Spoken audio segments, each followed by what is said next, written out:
Pembalasan anak laki-lakiku. Part 53. Maya yang sial. Of Author.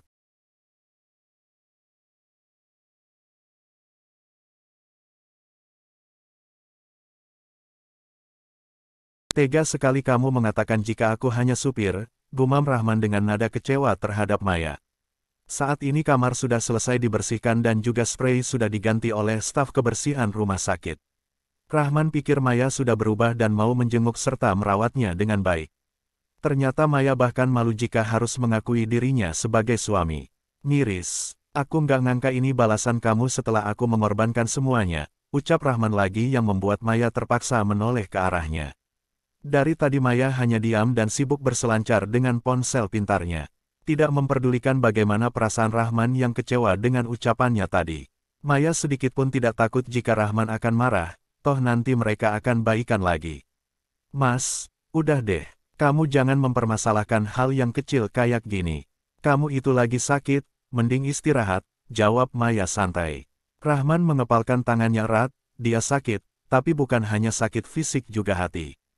Hal kecil kamu bilang, kamu mikir Mei, bagaimana perasaan aku ketika kamu mengatakan pada perawat tadi kalau aku cuma supir kamu.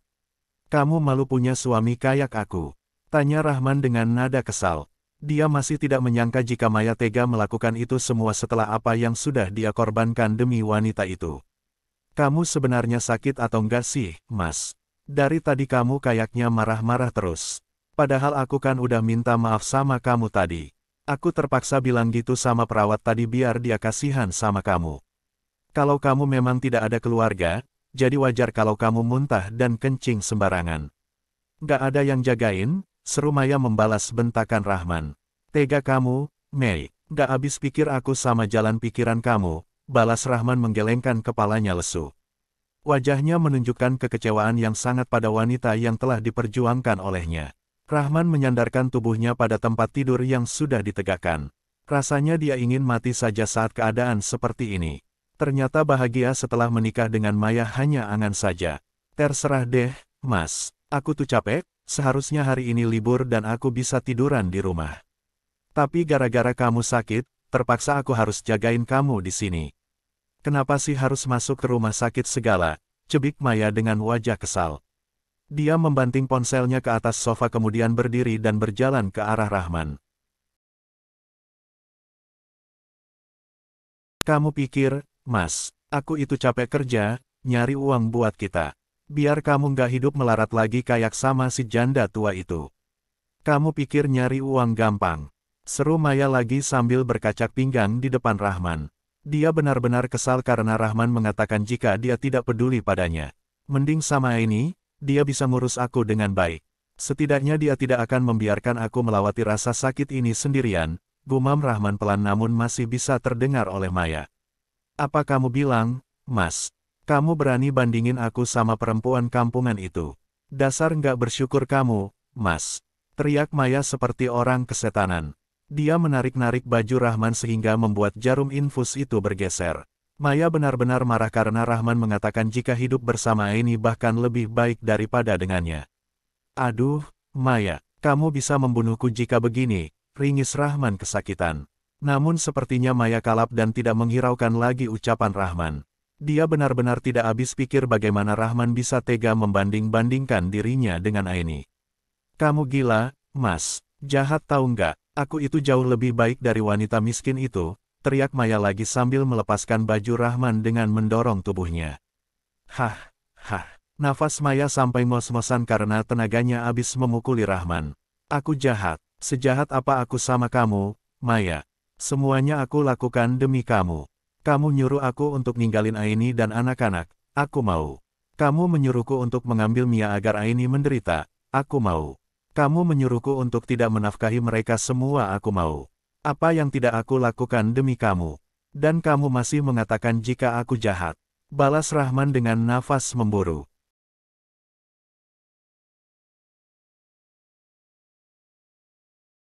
Sudah saatnya bagi Rahman memang untuk mengeluarkan semua unek-uneknya selama ini. Hanya satu saja yang belum dia ungkapkan pada Maya, yaitu jika dia tahu Maya sudah bermain api di belakangnya. Sengaja Rahman menahan semua itu, karena dia tidak ingin berpisah dari Maya. Dia masih ingin hidup enak tanpa harus bekerja. Apa jadinya hidup Rahman tanpa uang dari Maya?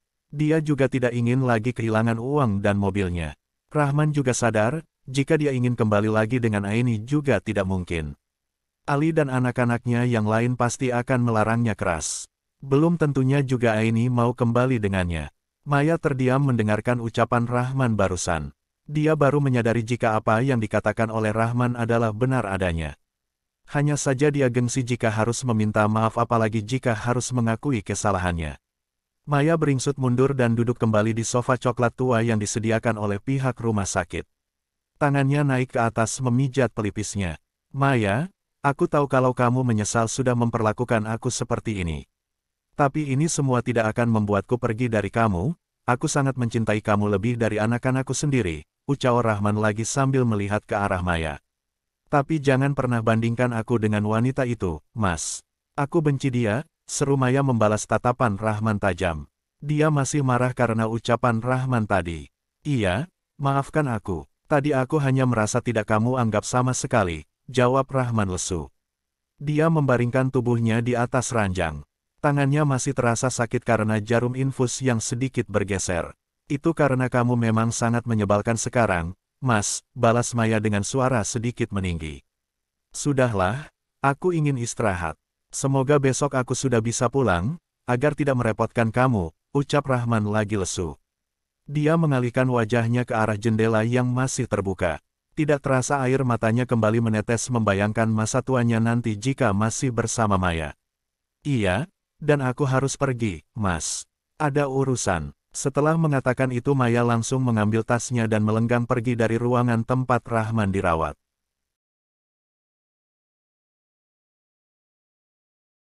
Maya mengendarai mobilnya dengan kecepatan tinggi, rasa marah dan bencinya terhadap Aini semakin bertambah. Apalagi setelah mendengar penuturan Rahman tadi. Dia tidak ingin Rahman dan Aini kembali rujuk dan keluarga mereka bersatu kembali. Karena bagaimanapun, melihat Aini menderita adalah kebahagiaan untuknya. Aini, kamu harus menerima pelajaran yang berharga dariku, gumam Maya sambil meremas setir mobil dengan erat. Dia benar-benar di luar kendali sekarang, tujuannya hanya satu, yaitu menemui Aini dan melampiaskan kekesalannya. Setelah sampai di depan ruko milik Aini, Maya langsung turun dan langsung masuk ke dalam butik. Dia mengedarkan pandangannya ke segala penjuru ruangan. Namun tidak dilihatnya Aini ada di sana. Ngapain kamu ke sini? Tanya Uwa saat melihat Maya yang datang tiba-tiba. Aini di mana? Tanya Maya tanpa menjawab pertanyaan Uwa. Pergi kamu dari sini, kamu sama sekali tidak pantas berada di sini, usir Uwa lagi sambil menunjuk ke arah luar. Namun Maya tidak mempedulikan ucapan Uwa, dia langsung berjalan masuk ke dalam dengan mendorong sedikit tubuh Uwa yang kurus. Maya berjalan dengan sangat cepat, dia ke arah belakang dan berhasil melihat Aini sedang memasak di dapur. Aini, sini kamu, teriak Maya yang tiba-tiba saja sudah ada di belakang Aini. Dia menarik tangan kiri milik Aini dan mendaratkan tamparan keras di pipinya. Salma, Mia dan Anto sangat terkejut dengan kejadian yang serba tiba-tiba itu. Karena tidak pernah ada dalam bayangan jika Maya akan ke sini dan membuat masalah.